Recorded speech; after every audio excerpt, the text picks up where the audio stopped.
Hello guys, I hope you will be fine. India में आजकल election हो रहे हैं और 4 जून का इलेक्शन का रिजल्ट आना है।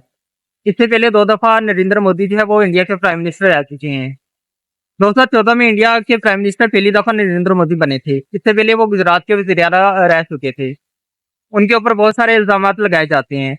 यानी गुजरात का वज़ीर आला बनने के लिए उन्होंने बहुत सारे मुसलमानों को कत्लेआम किया था और वहां पे बहुत ज्यादा दंगे करवाए थे, जिसकी वजह से हिंदुओं ने गुजरात में मोदी को बहुत ज्यादा सपोर्ट किया था और वो गुजरात के वज़ीर आला बन गए थे।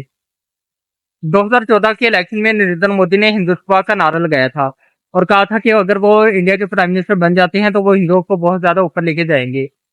और उन्होंने मुसलमानों के ऊपर शदीद तनकीद की थी और उनका कहना ये था कि इंडिया में सिर्फ हिंदुओं का होना चाहिए।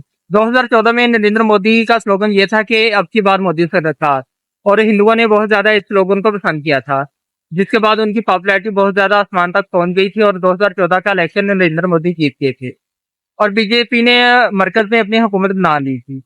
इसके बाद नरेंद्र मोदी ने बहुत सारे ऐसे इकदाम किए थे जिससे उनकी पॉपुलैरिटी मजीद बढ़ गई थी, जिसमें सबसे पहला इकदाम उन्होंने ये उठाया था कि गाय के ज़िबा के ऊपर पाबंदी लगा दी थी।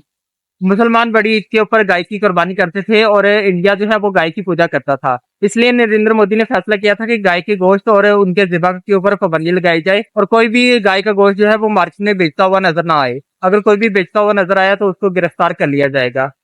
2014 के बाद बहुत ज्यादा मुसलमानों को इंडिया में कत्लेआम हुआ है और मोदी सरकार ने खुलेआम इस चीज को सपोर्ट किया था, जिसके बाद उनकी पॉपुलैरिटी बहुत ज्यादा आगे चली गई थी और हिंदू ये ख्याल कर रहे थे कि अब हिंदुओं का राज होगा पूरी दुनिया में और नरेंद्र मोदी इंडिया को जो है वो दुनिया की सुपर पावर बना देंगे।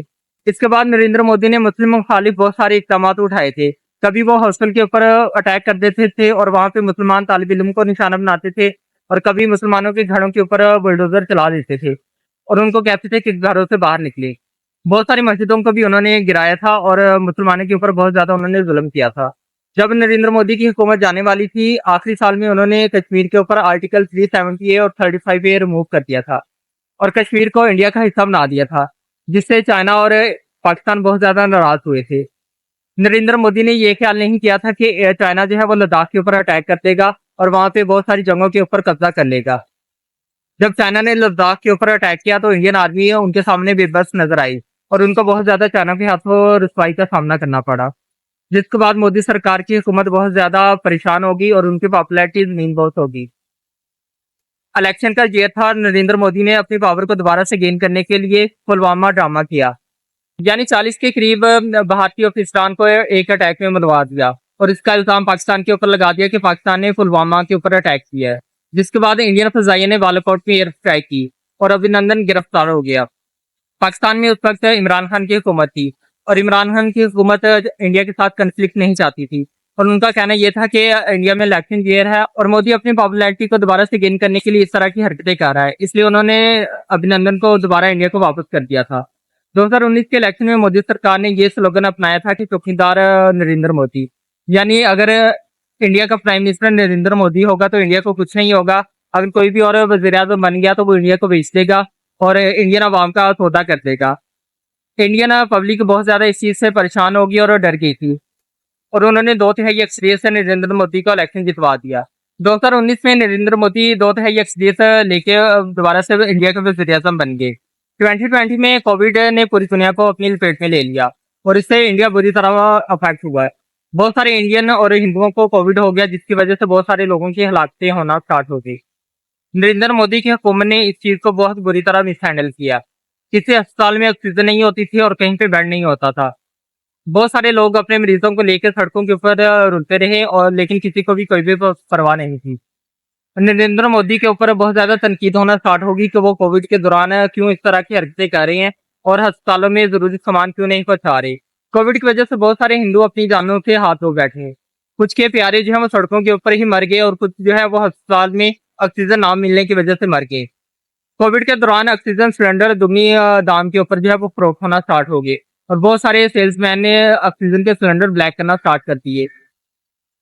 कोविड के बाद नरेंद्र मोदी बहुत बुरी तरह अफेक्ट हुए और उनकी पॉपुलैरिटी बिल्कुल ही जमीन बहुत होगी। इसलिए उनको मशवरा दिया गया कि वो 2021, 2022 और 2023 में जो है वो पब्लिक अपेयरेंस ना दे, क्योंकि उनको बहुत ज्यादा तनकीद का निशाना बनाया जा सकता है। 3 साल तक नरेंद्र मोदी जो है वो किसी भी पब्लिक गैदरिंग में हिस्सा नहीं ले सके, क्योंकि उन्हें पता था कि कोविड का गुस्सा पब्लिक में अभी तक मौजूद है और बहुत सारे लोगों ने अपने प्यारों को खोया है। इसकी वजह से एक शदीद रद्दमल उनके ऊपर आ सकता है।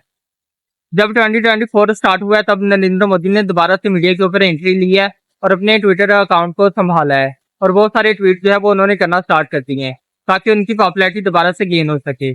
लेकिन नरेंद्र मोदी को इस दफा इंडियन पब्लिक जो है वो इतना ज्यादा पसंद नहीं करती और ये चीज नरेंद्र मोदी को भी अच्छी तरह मालूम है।